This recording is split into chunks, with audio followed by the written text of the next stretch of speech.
우리나라와 미국 간 이른바 방위비 분담금 협상에서 미국 정부가 10억 달러, 우리 돈으로 1조 1,300억 원을 부담하라고 최종적으로 제안한 것으로 확인됐습니다. 이에 대해서 우리 정부는 국민 정서를 고려해 1조 원을 넘길 수 없다며 9,999억 원을 최종 제시하면서 접점을 찾기가 쉽지 않아 보입니다. 염혜원 기자가 단독 보도합니다. 지난해 3월 시작된 제10차 한미 방위비 분담금 특별협정 협상이 난항을 거듭하고 있는 가운데 미국 측이 요구한 최종 금액은 10억 달러인 것으로 확인됐습니다. 미국 측은 여기에 이번 10차 협정의 유효 기간을 1년으로 잡아서 내년에 다시 협상할 것을 요구했습니다.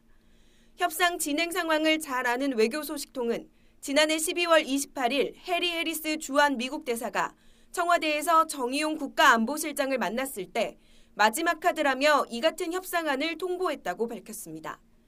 반면 우리 정부가 미국 측에 제시한 분담금 최종 금액은 9,999억 원입니다. 이 소식통은 방위비 분담금이 상징적 액수인 1조 원을 넘을 경우 국회 통과도 어렵고 국민 설득이 쉽지 않다고 판단했기 때문이라고 설명했습니다.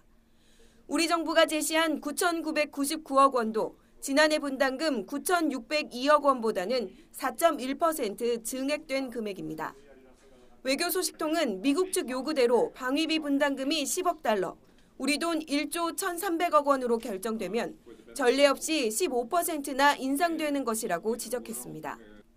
또 협정 유효 기간이 1년이 되면 협상을 마무리 짓고 얼마 안 돼 새로 협상을 해야 하는 등 옴짝달싹 할 수 없게 되는 상황이라며 금액과 기한 모두 우리 정부가 받아들일 수 없는 조건이라고 밝혔습니다.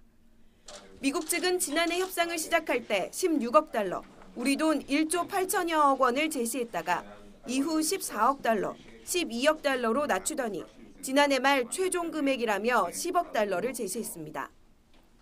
다음 달 말 2차 북미 정상회담을 앞두고 한미동맹 이슈가 부각될 경우 미국 측이 방위비 협정을 유리하게 이끌기 위한 수단으로 연합훈련 축소나 주한미군 감축 논의를 꺼낼 가능성도 배제할 수 없다는 우려가 나옵니다. YTN 염혜원입니다.